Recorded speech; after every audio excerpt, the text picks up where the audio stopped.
Hey there, welcome back to Flat Tire Farm. This is the second episode of Campfire Time, and today we thought we'd share with you the hard lessons that we learned the first couple years of being here. Oh boy. It was -1 degrees Fahrenheit this morning. Which is stupid. So I'm not drinking root beer today. I'm drinking hot tea. What are you drinking, Mr. Reeve? Our homemade ginger ale. The good one or the poison variety? No, the good one. It wasn't really poison, it just tasted like poison. We used way too much ginger in our first attempt. Yeah, Woo-wee, we overdid it. I'm shocked. How's it going over there? I don't know yet. Jury's still out. We'll see if I have a gusher again or not. I think it's gonna obey. Oh, perfect. What? It's nice and bubbly though. It's perfect. Okay, Mr. Reeve, what do you feel? Campfire tradition. Okay, you're trying to burn my hands Pretty up. toasty. Okay, got it. Yep. All right, Mr. Reeve, tell us something big and important you learned in our first little bit here out on the homestead. One of the biggest things I think I learned out here in the homestead is how to deal with so much snow. We get so much more snow out here than we did in our little half-acre homestead in Wasilla. Out here, since we have such a long driveway, it's a long skinny driveway, we have to figure out how to keep all that driveway clear to snow. And we didn't have a long driveway when we lived in town. No. And so we didn't really know what that was going to be like. And we've learned that as the winter goes on, your driveway gets skinnier and skinnier. And we learned about having places to put the snow dumps. Yeah. We learned about what tools work, what don't, you know. We learned that out here with a long skinny driveway, a truck plow is great for part of the winter until the snow gets so high that the plow can't throw the snow up high enough to get over it. So we have to switch to the snowblower. The first year out here, we didn't have a snowblower, and it was not a fun time. No, that was horrible. So we want to explain to people that maybe don't have a lot of snow, how does the driveway get smaller and smaller? So when the winter starts, you can see what you're doing. Everything's not completely buried in snow. And so you stay on the edges of the driveway and you make the driveway as wide as you can. And then as the winter goes on and more snow gets piled up alongside, as you throw snow up there, it kind of falls back in. You throw more snow up, it kind of falls back in, and slowly your driveway gets skinnier and skinnier. Yeah, and when we first came out here, you know, we had to kind of forge a path to make a driveway, and I'm sure you can assume that all land is not perfectly level. And so if we didn't want our driveway to go up and down like a roller coaster, we kind of had to notch out some spaces, you know, to notch down a hill to take our driveway through. And that meant that in those places, there is nowhere for the snow to go. There is no ditch. There is only like a little embankment. And that seems to be, I think, our biggest issue is the places where there's already dirt and tree embankments. There's nowhere for the snow to go.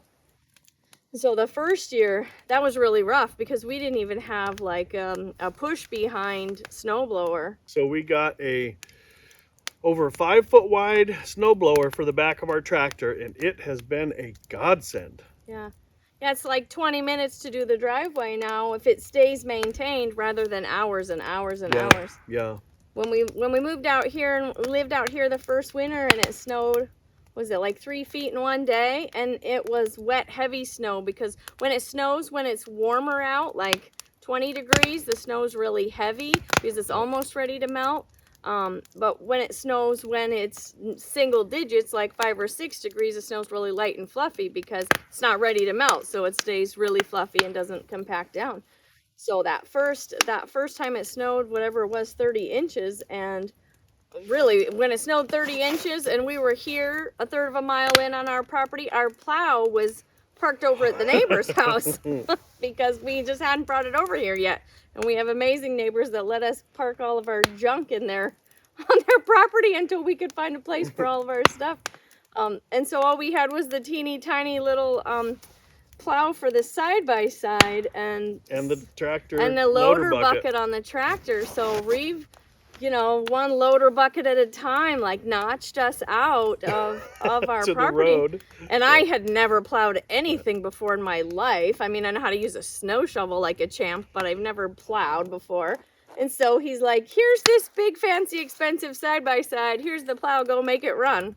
We still haven't found all the parts that I lost for the plow. That's a true story. That was, in our defense, so we don't look like complete noobs, that was the first snowfall of the first winter we were here.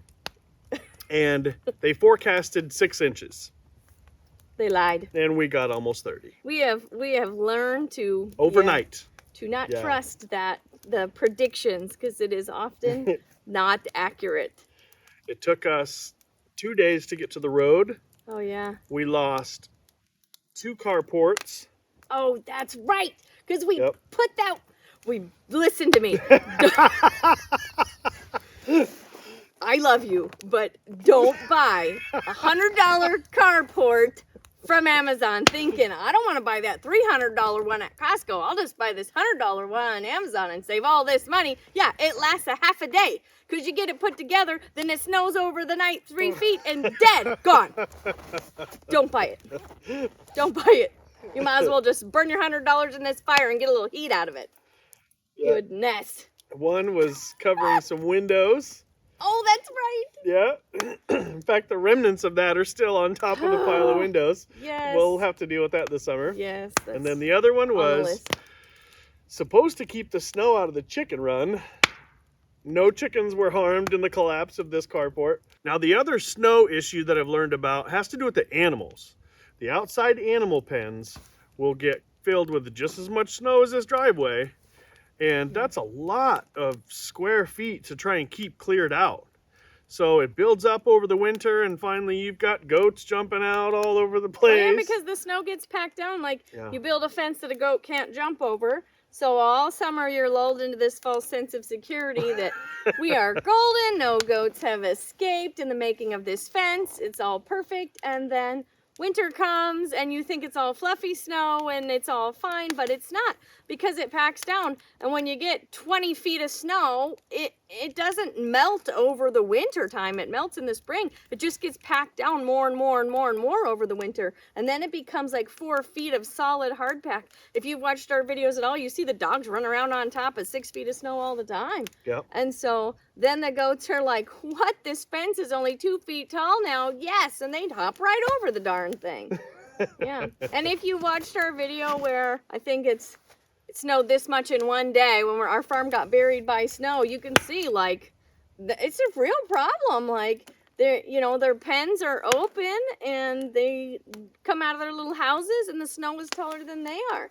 Yeah. And so it's hard. Hence we're building a barn. That takes up most of my time in the winter doing farm chores because it gets slick, and as the snow comes up and you have tops over your gates, well, that gets shorter and shorter and you're crouching in there, and it's a battle. It's a battle that I'm still learning how to deal with because it's a little bit different every year. Yeah, and it might seem like the simple solution is just to build a structure over all their pens. Okay, well, you can't just like put up some 2x4s and some sun tuff. You have to build a structure that is essentially has the same strength as a house, and that because of the snow load. And I mentioned it in our last campfire video that the roof has to be able to handle 90 to 100 pounds of snow per square foot. And I mean, if you want to build a Taj Mahal for your animals, then you surely could do that. But that's not cost effective. And so it's important to give them a nice warm place to live, a house or a hut that can handle the snow load. Yep. But the idea to have their run covered by something that can handle the snow load, that's just not realistic here. How about you? What's a big thing that you have learned out here? Okay, this is maybe a little less selfless than yours about what I have learned about the snow. Here is the magic of all the snow that comes here. Every Alaskan has a list longer than they could possibly get done in a summer. It's just common knowledge that you're gonna summer yourself to death.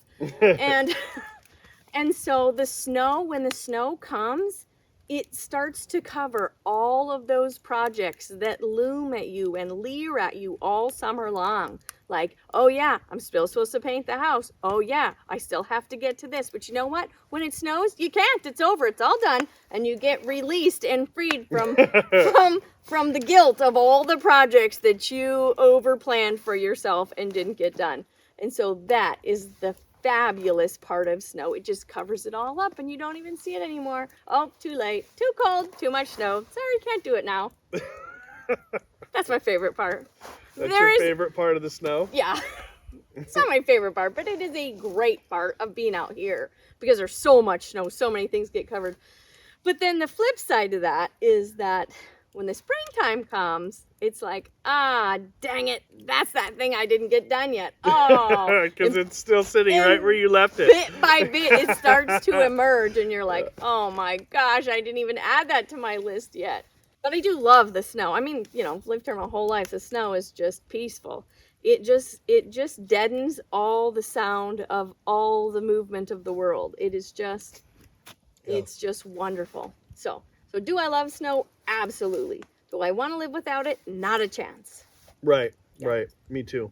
But you get to this time of year, no matter whether you're lifelong Alaskans or not, and you're also ready for the snow to go. You're ready for it to go away pretty quickly. It's funny though, then late fall hits or early winter and you can't wait for it to snow. You're all excited for it to snow. Yes, when it's like 70 degrees here and we think we're dying of heat. We're like, please let it snow.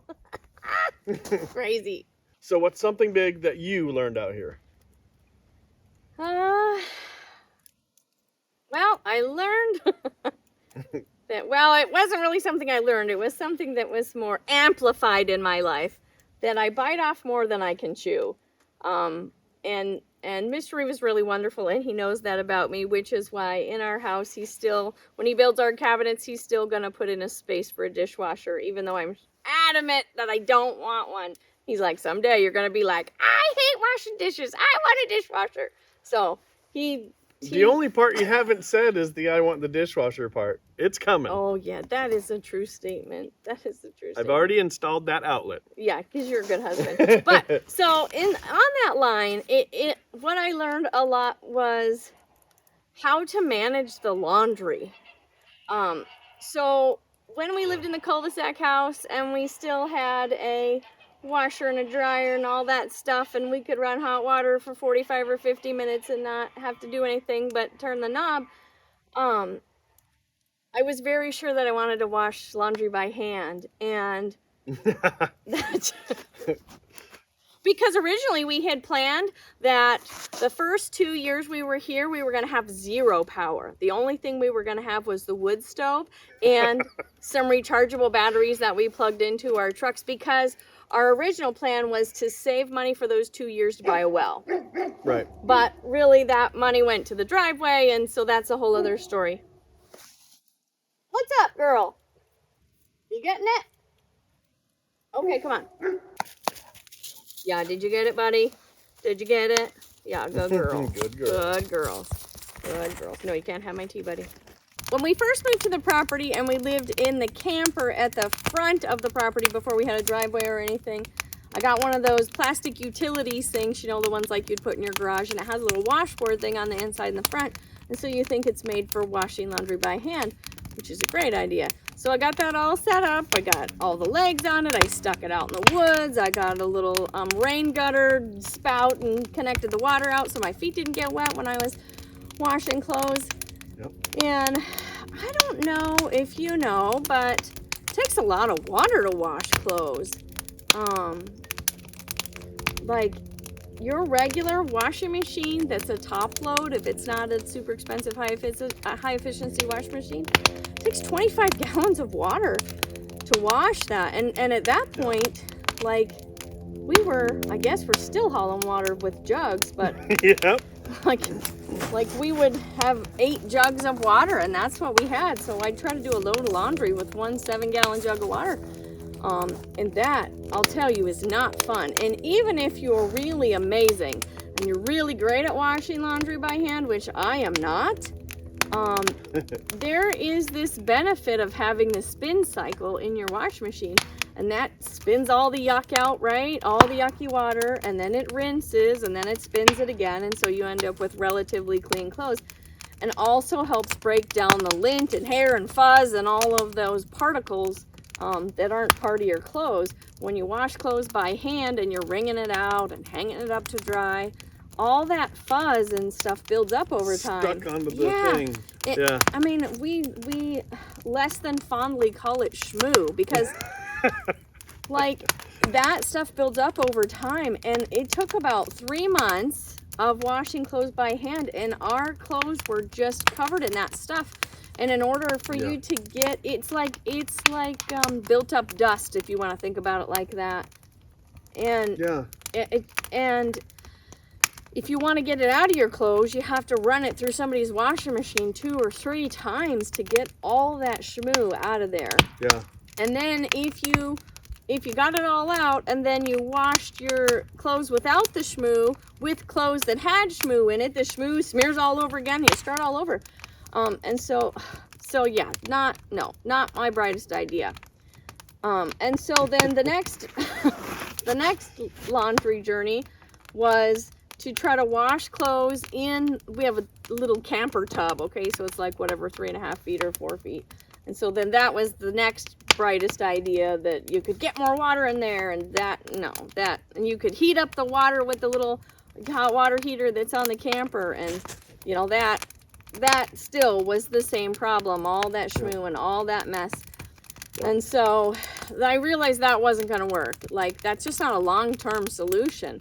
And so when we got the house built-ish, right, then we know we needed a top-load washer because we didn't have a well. We didn't have the pressure of the well to fill the washing machine. So I had to have a top-load washing machine that I could get the water in myself, and then figure out what to do with the water, the dirty water that comes out of it.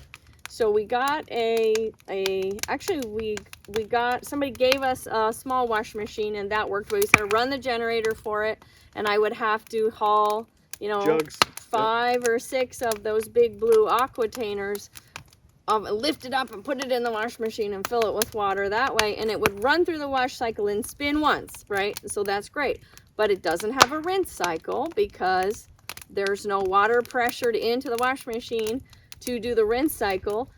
And so, but at least at that point it spun some of the schmoo out, and then in order to get rid of the water in the washing machine, we put the drain hose in a big Rubbermaid bin and 5-gallon bucket at a time, hauled it, and bailed out the wash machine basically.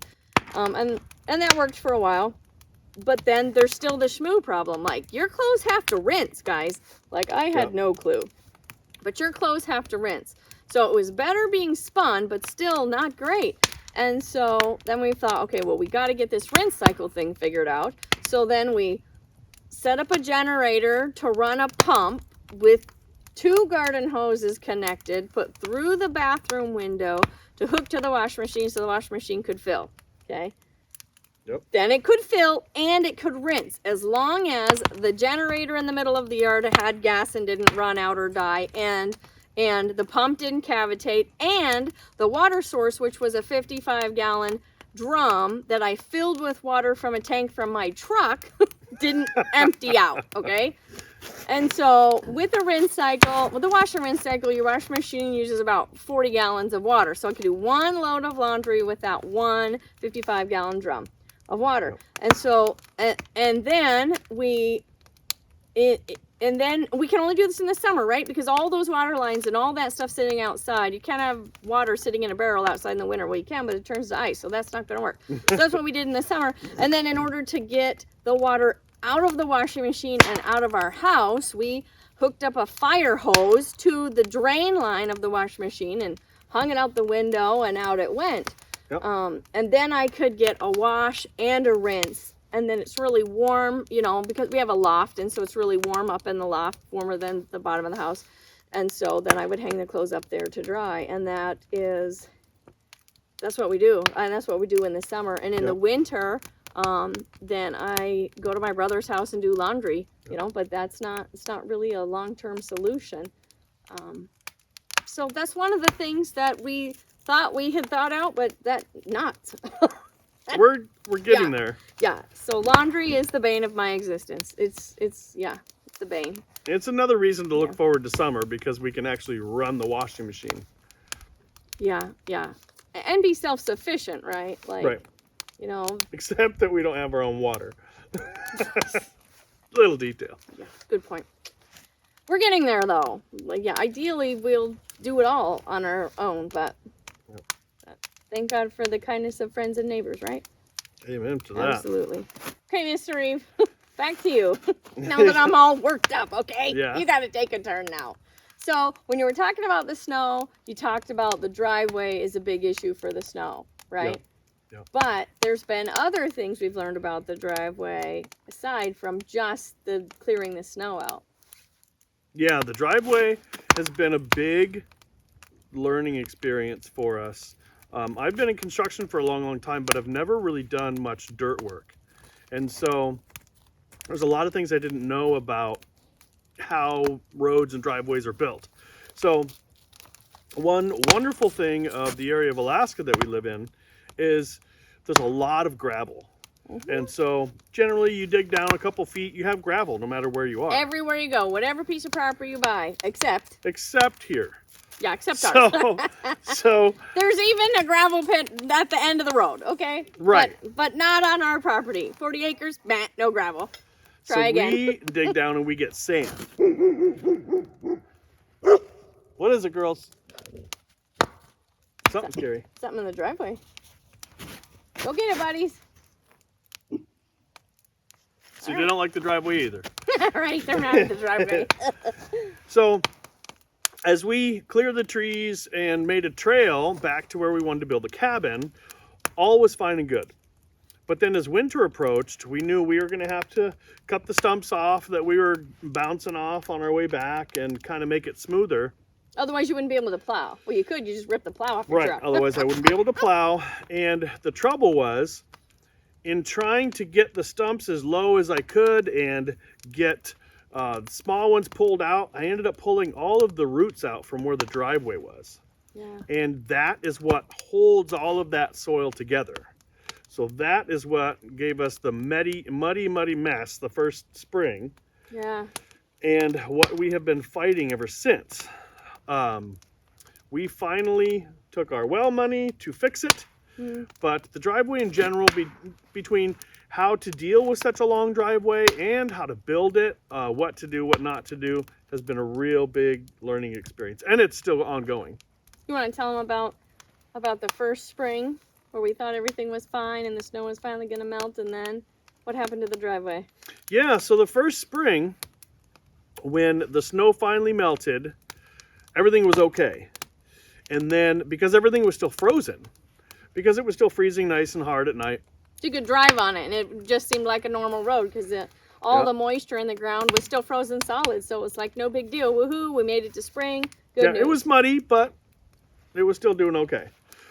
Then when it warmed up enough that all of that mud got to thaw underneath, because all of that water-soaked soil was just waiting to be mud once it got warm enough. And no trees could soak up any water because there was no roots under there because we tore them all out. Right.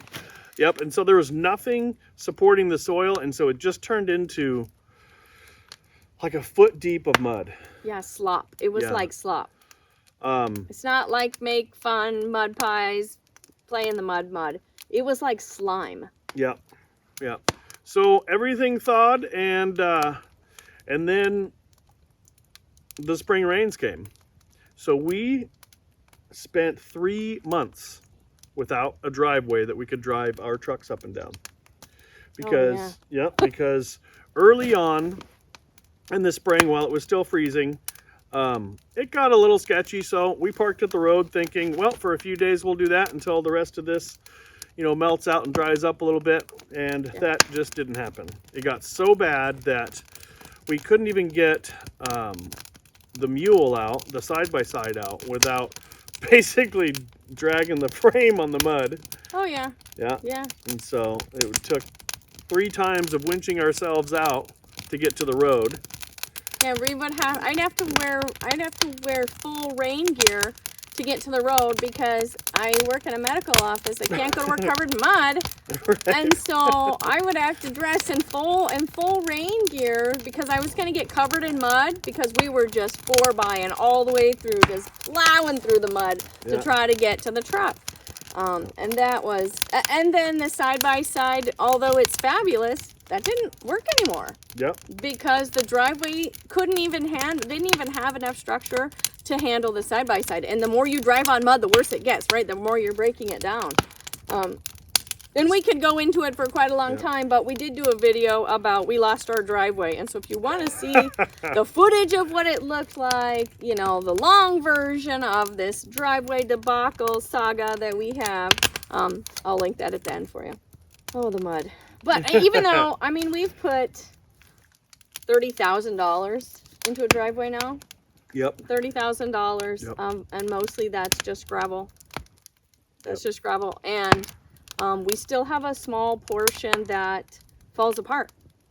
Yep. Yeah, that falls apart every year. And so last year, I think I could get across every day, couldn't I? Oh no, 10 days. There was 10 days I couldn't get past the driveway.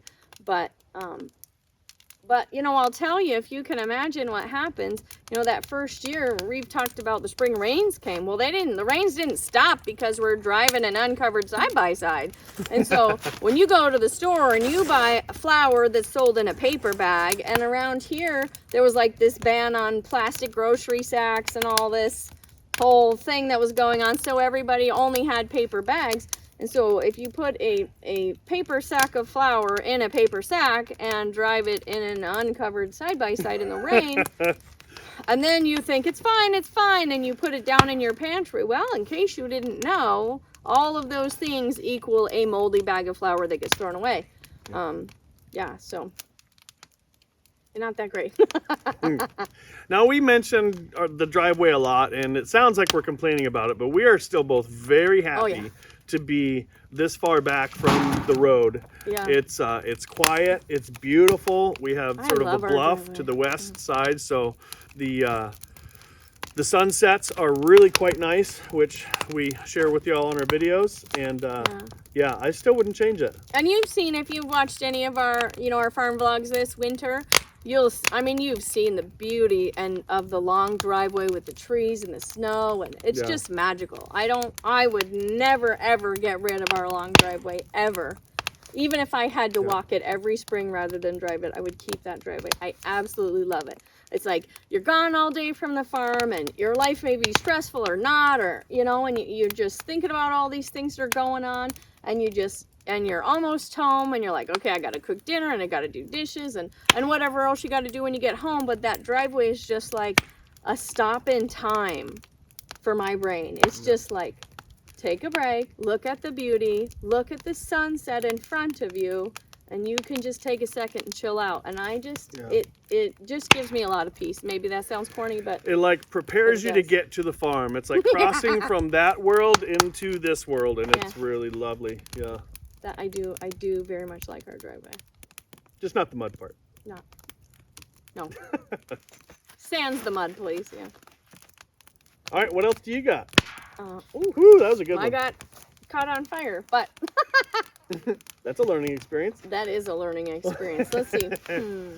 This topic has mostly to do a lot with Mr. Reeve, but I think one thing we've really learned about living off-grid and living out as far as we live and back in a property as far as we do is that you have to have a backup plan for things. You know, like in the winter time, there's not enough sun for us to have solar power to gain and have any solar gain to run anything on solar power. It just doesn't work. It's just not available. So we do, you know, we have to charge our batteries with the generator so that we can run our house. And when it's cold, the generator doesn't really run really great. I mean, and if you've watched our videos, you see Mr. Reeves done lots of generator videos about this is how to manage a generator in a cold because, well, we've had to do all those things. Yeah. And that first year was extremely, extremely difficult. We didn't have a backup heat source, which we do now. We just had a wood stove, and all that whole summer, like, if you burn wood, you're supposed to collect wood, let it season for a year or two, you know, you're supposed to have dry wood that burns well because it burns hot and you get heat out of it. But we didn't have the opportunity to do that because we were building a driveway and trying to make sure our animals had homes for the winter, and trying to make sure that we even had a roof on our head. When we moved in October, we didn't, the roof wasn't finished, you guys, like for real. We had 15 buckets were catching water and rain coming in our house because we didn't have the roof finished yet. And so, like, this whole idea of, oh, insulation. You're going to stock up all this firewood. And it's just like, dude, that wasn't going to happen. Yeah. So we bought firewood, but we bought wet, unseasoned firewood, which we thought was fine. And we didn't have time to stack it. So we just left it in a pile in the driveway and covered it with the tarp, which, if you don't know, just lets the moisture soak in real good to that wood. Good Lord. So much that when it freezes, it just freezes like a big solid brick. And so every day you come out and you chip the firewood apart from the other firewood, and you bring it in the hopes that your house is warm enough to thaw it out a little bit before you have to throw it in the fire. So we still had to get firewood, so we had dry wood. It was really cold. Yeah. It was cold. It was like, hooey mama, like 40 degrees, 40, 50 degrees in the house. And we barely got the house done before, well, closed in before winter. So I actually had to dig out the insulation out of the snow in order to install it because winter had already started. Yeah. Yes, hence our life is ready, fire, aim. We just go. But you know what? I wouldn't have it be any other way. It's been an adventure. It has definitely been an adventure. But okay, I remember it was February 6th when we got our secondary heat source. This was just a little Toyo stove that's in our bedroom. It was part of our original house plans, but it was just supposed to keep, you know, the wood stove and the Toyo stove are on opposite corners of the house, and so we thought that would be a good balanced heat source. But but we needed that heat source. Yeah. And then and then it's a heating oil heater, so it's kind of like it's you buy heating oil, which is like diesel if you're not familiar with it, and it drips and burns and makes fire and you get warm, right?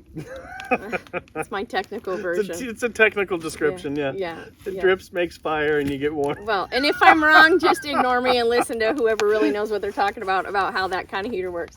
But then it snowed, and we just like had to get the oil tank just wherever we could, and then it fell, and then we didn't have it again, but it was important for us to get a backup heating source because we were freezing. Like, it was cold. Like, I was inside under blankets with my fur hat and my jacket and my boots. And but we lived, right? We didn't die. Nope, we didn't die. Nope. And we sat next to the wood stove with our little kitchen chairs, just with our knees together and the wood stove here. And we'd like sit like this, and we had a little TV that we could plug in, and then we'd switch seats so that the other side could get warm. Like, it was cold. Yeah. It was cold. Yeah. And so, you know, we learned that you have to have a backup plan. You have to have a backup heat source. You have to have a backup water source. You have to have, if you live where it snows, you might think about having a backup plow. Yep. We have now a plow for the truck, a plow for the side-by-side, the loader bucket if we have to dig us out of snow, and a snow blower for the tractor. Yep. And the only thing I think we have left to get is a push behind snow blower so that I can kind of do paths and such. A walk behind snowblower, you mean? Oh.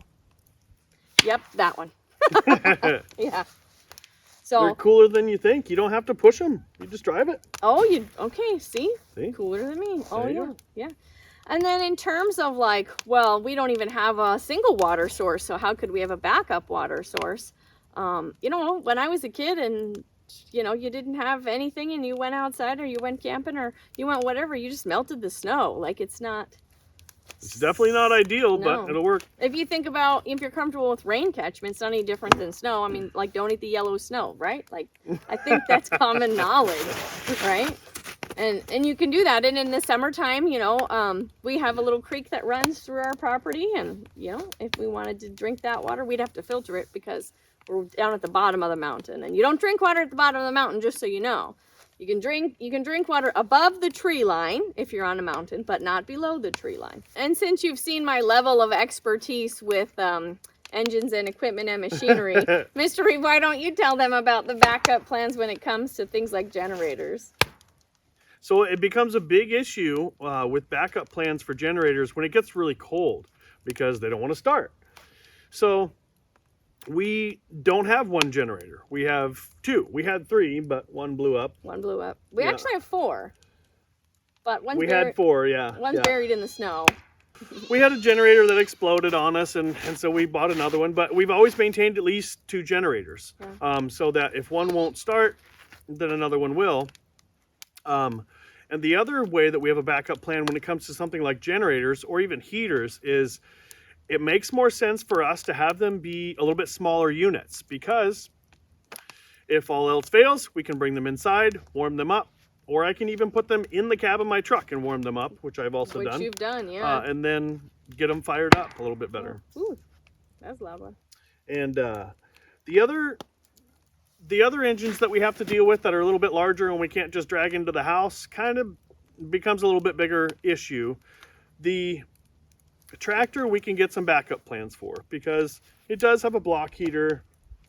There is a way for us to, bring a generator over and warm it up and get it running if we need to, if we get a big dump of snow and we need to use it.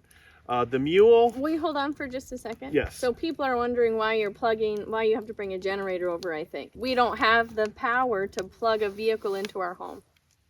Yeah, we don't. Yeah. Yeah. So if it's got to get plugged in, like if it's a heating element, we don't have enough power, and we don't make enough power and store enough power to just be able to plug a vehicle in all night long. Yep.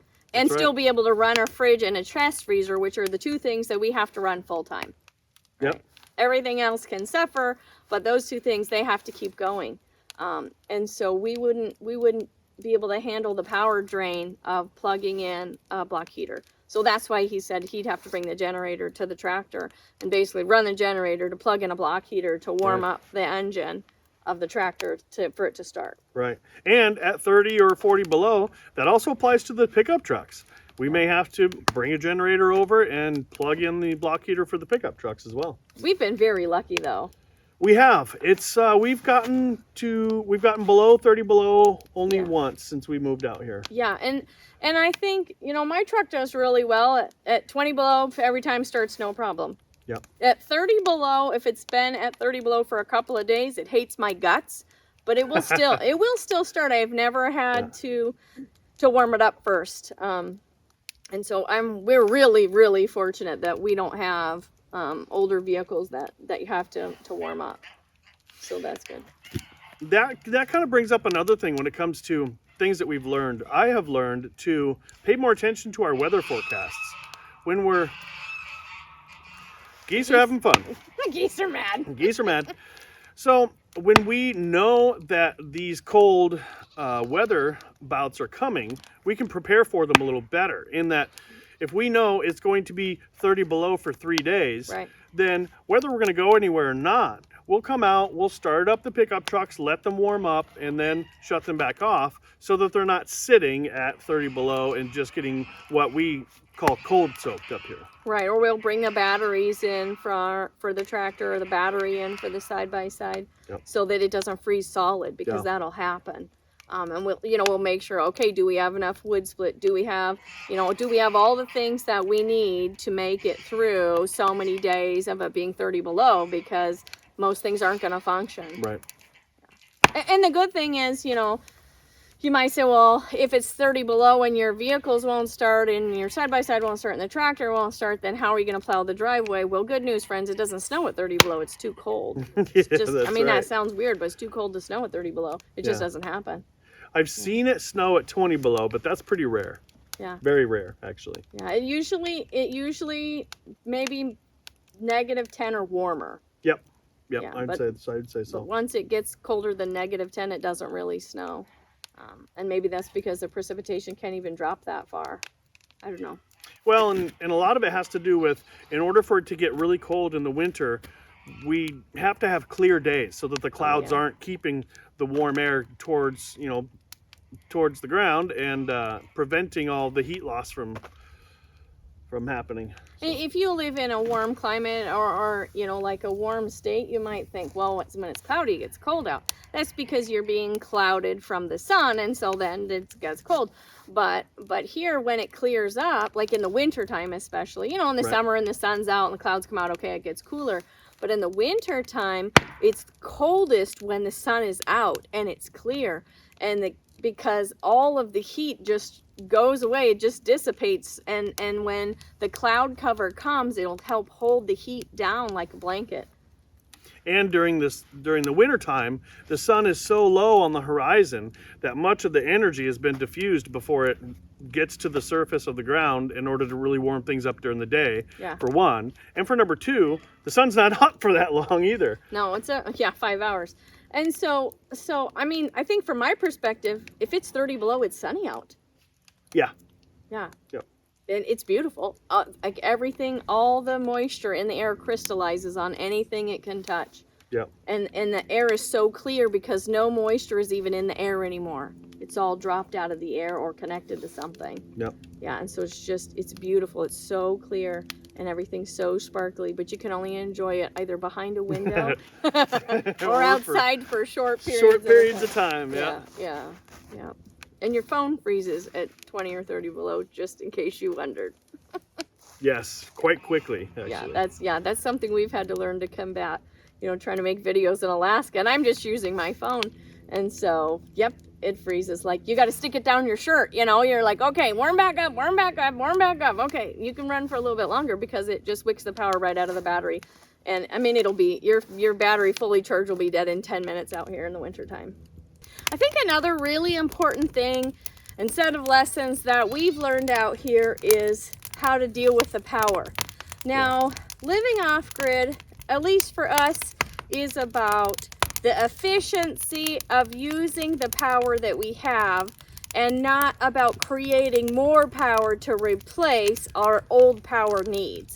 Now, you can spend a bajillion dollars on a huge solar system in Alaska that will get you the power you need in the summer, and a giant generator that can burn a whole bunch of fuel you have to pay over the winter if you want to live the city life, if you want to live the cul-de-sac farm life like we had. But we have learned a whole lot how to manage power and use, what do we figure it was, like 5% of what the average household uses. And so we're actually going to do a video, hopefully coming out sometime in the next week or so, about how we've managed our power, the things that we found that work to be able to use a very small percentage of the power that the average household uses, and not just to show off and be like, la la la, look what we can do, but also to give you ideas living maybe on grid power, what you can do to manage your own power, because your power's not free, you got to pay for it too. That's right. So we want to try to make a video that shows what we did, but also can help translate into your own life. So look for that in the future. What do you think? Anything else about power? I think a big thing to keep in mind if you're planning on going off grid, or even if you're going to stay on grid, but it applies more to being off grid, because what we have found is that per kilowatt hour, off grid power is more expensive than on grid power. You think even if you live somewhere where in the middle of the equator where the sun is shining all the time, you think it still costs more? I can't speak to that, of course. I haven't experienced that, but from what I've read, my understanding is that, yeah, it's still more expensive. I would say that the equipment is expensive. It is, quite. And you can buy lesser expensive or more expensive equipment for sure, but... And there's trade-offs, you know, when you buy the cheaper equipment, there's trade-offs that you're going to get for a better price. It might not perform as well. Right, and the batteries, like, they die quicker and they don't have a charge as long. You can only use 50% of the charge, where, you know, we decided to buy fancier batteries, and so we can use we can use 90% of the power in a battery, where somebody that bought a different battery can only use 50% before they have to charge it again. So in that, like, the cycle life of a battery lasts longer for us because we're not charging it as often, which means we don't run the generator as much, which means we don't buy as much fuel. Right. So. And I think aside from just learning to be more efficient with our power usage, we've also learned that a big part of it is about timing. Using the power when you have it and conserving it when you don't. All right, what about figuring out how to live with a wood stove or a firewood heat source? Well, we first started with our wood stove when we were still at the half-acre homestead there in town, but we used it as a secondary heat source to kind of get used to it. We actually cut a hole in our roof and had somebody come install the wood stove and all that in our big fancy cul-de-sac house. Yep. Yeah. But I'm glad we did it. I'm It glad got we us a did little too. bit more used to it because my experience with wood stoves has always been out, at the remote cabin that my family had and that kind of thing, and having wood stove heat for either primary heat but a short amount of time or just as your secondary heat isn't completely the same thing as a long Willow, Alaska winter with wood as your primary heat. Right, like when I was a kid, you talked about wood stove being a secondary heat source. We had a wood stove in our house, but we still had like turn the thermostat and the heater pumps out of Right. the heat pumps out of the vent. But you had a wood stove as a secondary heat source, and so I had some experience with that. Right. But yeah, that's pretty common here, I think. It is. It's quite common in Willow for people to have wood stoves being their primary heat. Yeah. So what do you think we learned about it? So we knew a little bit when we came, because we had each had some unique experiences with wood stoves as kind of a secondary source or a temporary source, a recreational source. And then we use it as a secondary source in the big house. But what have you learned about having it out here? How is this different? What kind of advice maybe could we give to people? I think the biggest thing that I have learned, really I've learned this winter. So we have, a ton of acres with a ton of dead spruce trees that need to be taken down. They have to be cut up and burned anyway.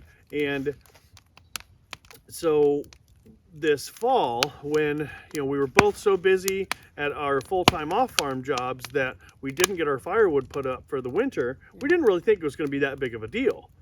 I will say, to your credit, this is the closest we've come to having wood all year. Like stacked up, ready to go. Like we had wood through January. That's the first time. That's the first time we had seasoned dry wood that you can put in the wood stove and it actually gets hot and it doesn't have to thaw from a brick of ice before you can burn it. So But we it's got been- closer. We got closer to being prepared this time. But most of that was wood that I had cut after the snow had fallen. Oh yeah. Yeah.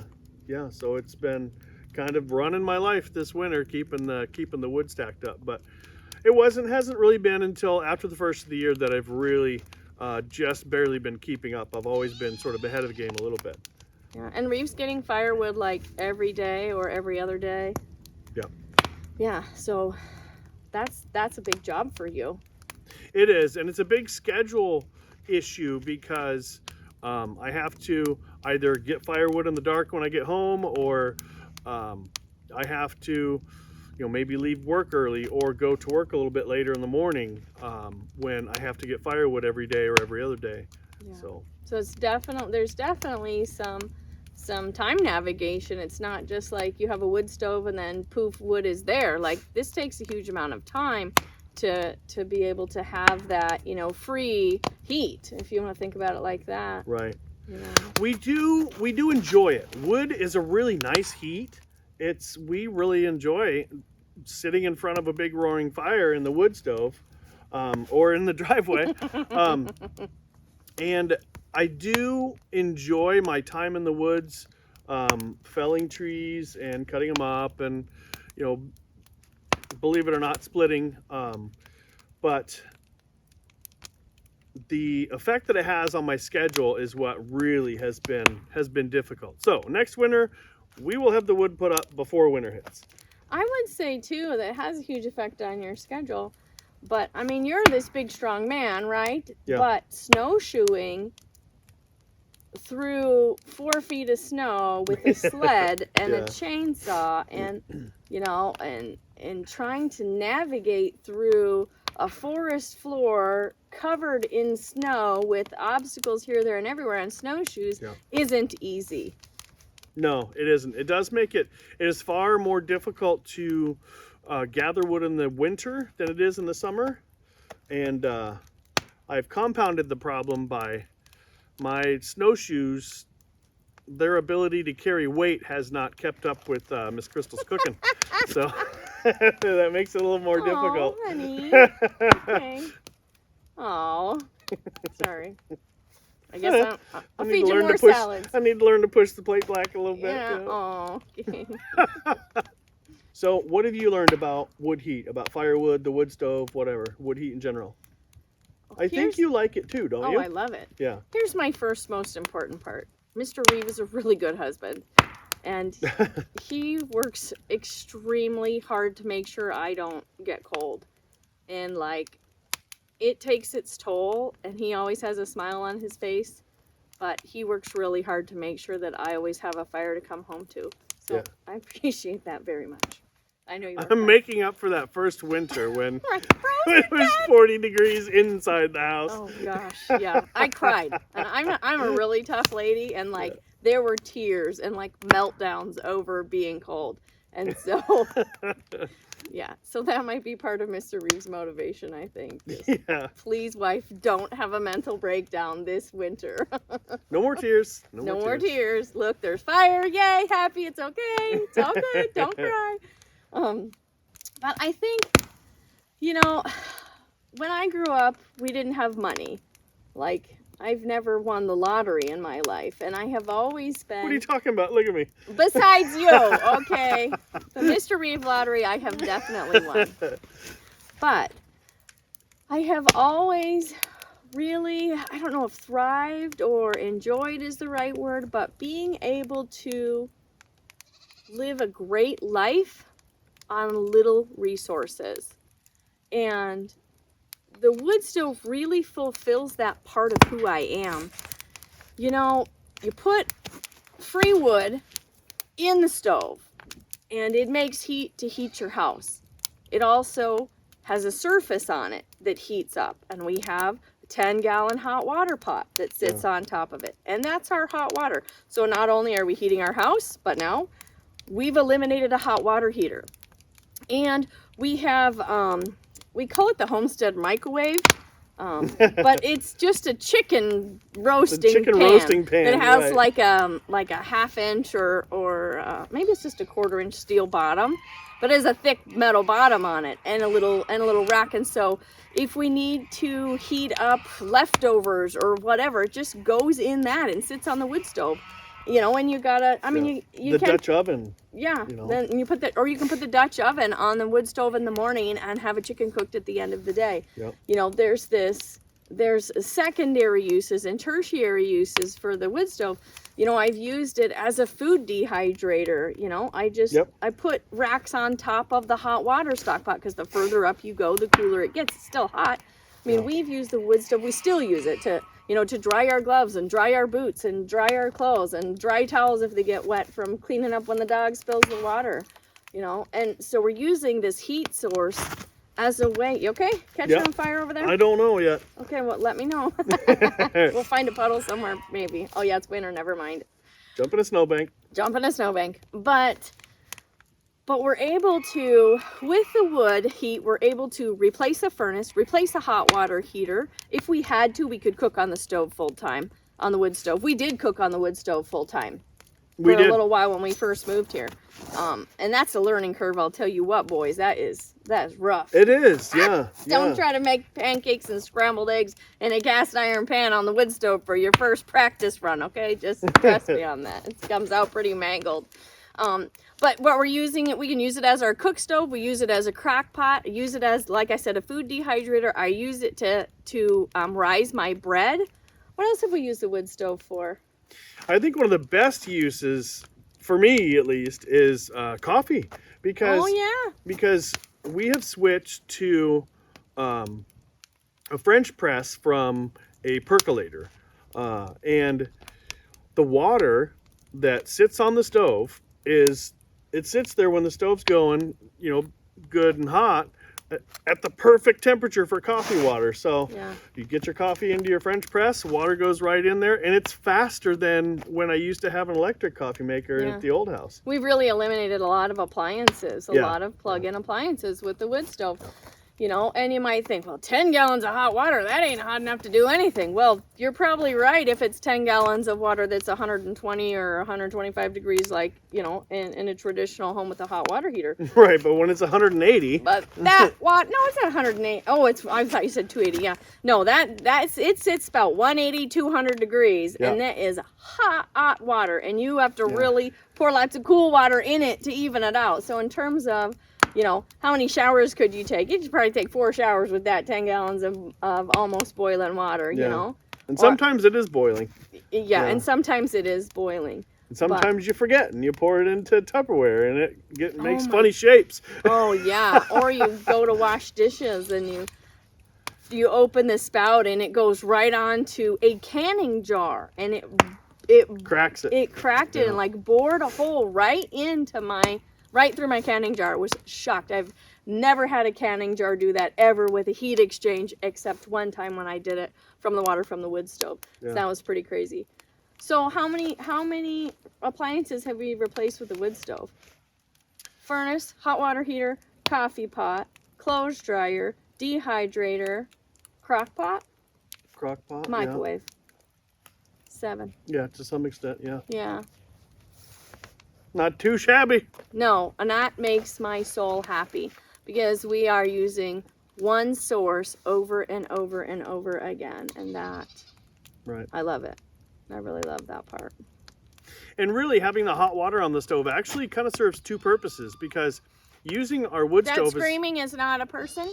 Yes, that is goats that hear us talking. That would be Lucy. Yes. She is Gretel's baby, and That's all right. Gretel's babies make that sound. Not all of them. I think just the girls do. All the girls, I'm shocked. Oh yeah. But the other thing that really is beneficial having the hot water on the wood stove like that is, and this comes into play when you're using a wood stove as your primary heat. So you stoke up the stove and you go to bed at night and you set it up so that you have coals in the morning to stoke up the fire again. But overnight, all of the heat that's stored in that water that's on top of your wood stove radiates into the house. So as that water cools down, it's putting that heat into the house. That's a good point too. Yeah. Yeah. It's more of a thermal mass than just the steel that the wood stove's built out of. Yeah. We got our little eco fan on there. It's forced air heat. Oh, we do have forced air heat. There we go. See, and we have that little thermal heater that sits on our wood stove for The fan. the fan. See, we replaced one more appliance. Actually, it's still just the furnace. Fine. Wah wah. Wah, wah. Well, I think we've yammered on long enough about the hard lessons we learned. We're going to balance it out here pretty soon and do a video about maybe a little bit more happier lessons that we've learned. There's a lot of lessons that we've learned in our short time here. Yeah. But I hope you've enjoyed this video. As always, thanks for joining us on Flat Tire Farm, and stay tuned for more videos, guys. And here comes the bloopers. Well, we did, I think, a pretty good, what's that called when we don't tear somebody's ear off? What do we call that? We chewed their ear off, right? I don't know what that saying is. It is not tear your ear off, though. No. Okay, well, we'll just avoid that. We'll avoid the animal references. Okay. Hey there, welcome back to Flat Tire Farm. This is our second episode of Campfire Farm. Campfire time? That's the one. All right.